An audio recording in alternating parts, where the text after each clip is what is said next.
and welcome to Black Belt in Real Estate.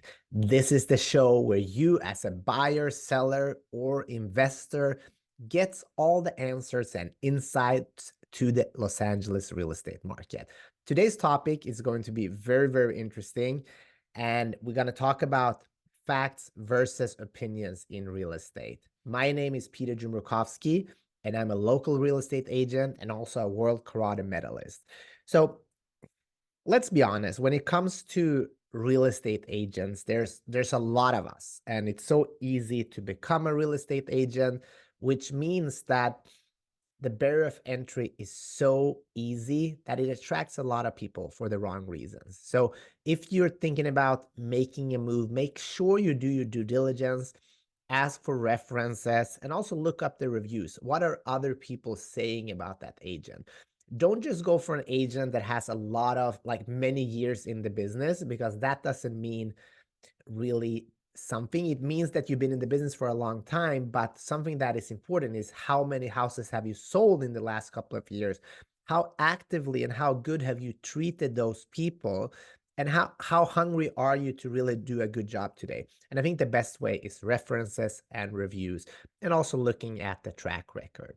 So let's have some fun today, because I hear a lot of BS by meeting a lot of different type of agents, and many are great, but it's also a lot of things that are opinion based, and many agents try to oversell and make it, be a little bit sleazy, which I don't like at all. I'm very transparent. I am a consultant. I'm here to do a really good job.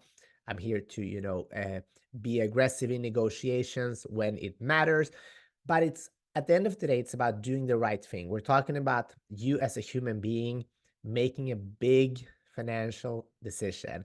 And you should feel like you have somebody in your corner that you can trust and that can actually help you. So if you've been to an open house, I listened to an Instagram post earlier today about agents. When you get to an open house, they're just talking, 4 bed, 3 baths, do this, that, and kind of following you around the whole open house, try to oversell you on a property that you might not even like, or you want some space to kind of think for a little bit. So overstating property features and being in your face, I think that's one tactic that real estate agents have, and me personally, I don't like at all. It's okay to share, present, but also give people some space. Another fun thing is overstating property features, which means you can. I think we all have been, this has happened to us when we're traveling. It says ocean view, and you get to the hotel and there's no ocean view. Maybe if you use a mirror from the corner of the balcony. So just be a little bit cautious about those descriptions. Almost everybody's using Chat GPT now to create property descriptions, and everything sounds so amazing and deluxe and ultra nice, but in reality, it isn't. Um, so I think another thing that happens a lot is the false scarcity. I know when I call other agents and ask them, do you have any offers? Yeah, it's people circling, and this is going to happen, and that is going to happen. And it's a way of kind of making things move faster, which I don't really like. I get it. I understand. But we also have to be transparent and honest when we do business. And so don't get rushed. If you're a buyer, I really want to stress this. If you're a buyer, don't get rushed into making decisions that you're not certain about. I mean, you still have the right to back out during the inspection contingencies. So sometimes it might make sense to just move forward to be in escrow. But at the end of the day, the fear of missing out is what drives a lot of people's decision, and then they regret it. That's why I think it's so important, whatever you do in life, that you actually consult with somebody before you start making these moves, and have a conversation. If you're a seller, how are we going to do this? If you're a buyer or an investor, what's the plan? What do I really want? And what do I really like? Because if you truly know what you want, then you will be ready when you find it. And me as your agent can help tell you, hey, you said that you really wanted a property that is not on a busy street. Now you love this property, but the street is quite busy. Are you sure you want to move forward?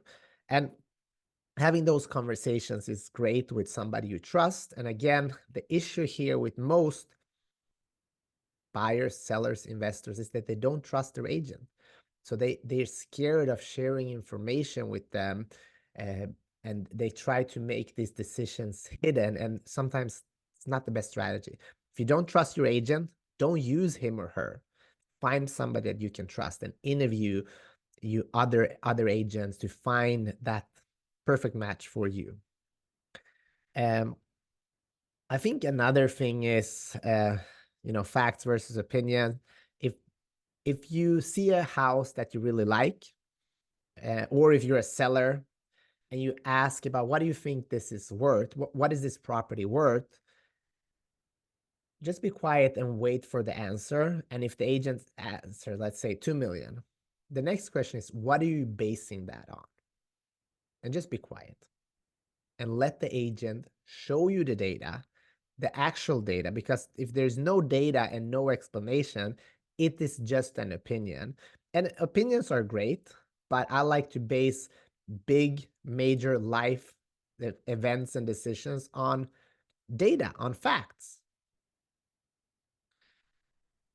I think another question that is great to ask, when you're at an open house, or ask your agent to ask, is if the listing agent is representing buyers, and if they are, like, how are they doing that? How do they even how do make the play field even? And how is the transparency?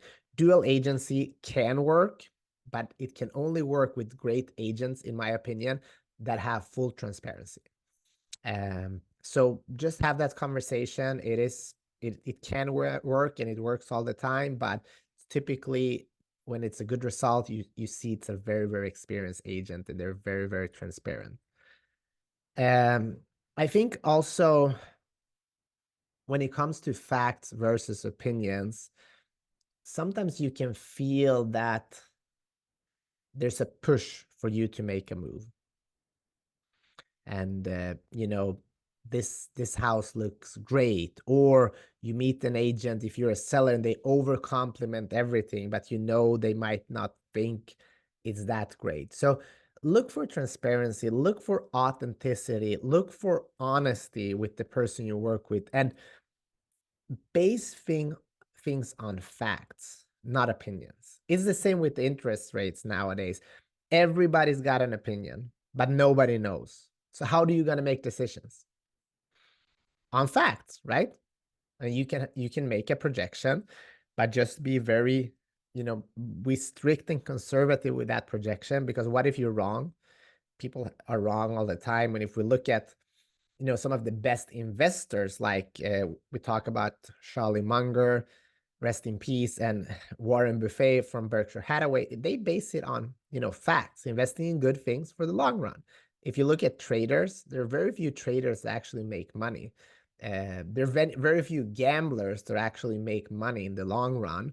But if you base your decisions in real estate on facts and not opinions, on data and not drama, on being calm and composed instead of being rushed and stressed in to make decisions, both on the sell and buy sides, you're going to make so much better decisions, and you're also going to have better results financially, and you're going to be in a home or leave a home in a way that feels good for you. So this was a short episode about facts versus opinions in real estate. I hope you enjoyed it. If you want to connect with me and kind of hash this out and talk about these different scenarios, I would be happy to talk to you about it. I would be happy to review every fact and opinion and kind of work through it with you. Please share the show with somebody that would need to hear this message. Somebody's on the market of either selling or buying here in Los Angeles or Southern California. I would be happy to earn your business and happy to help. Thank you so much, and see you next time.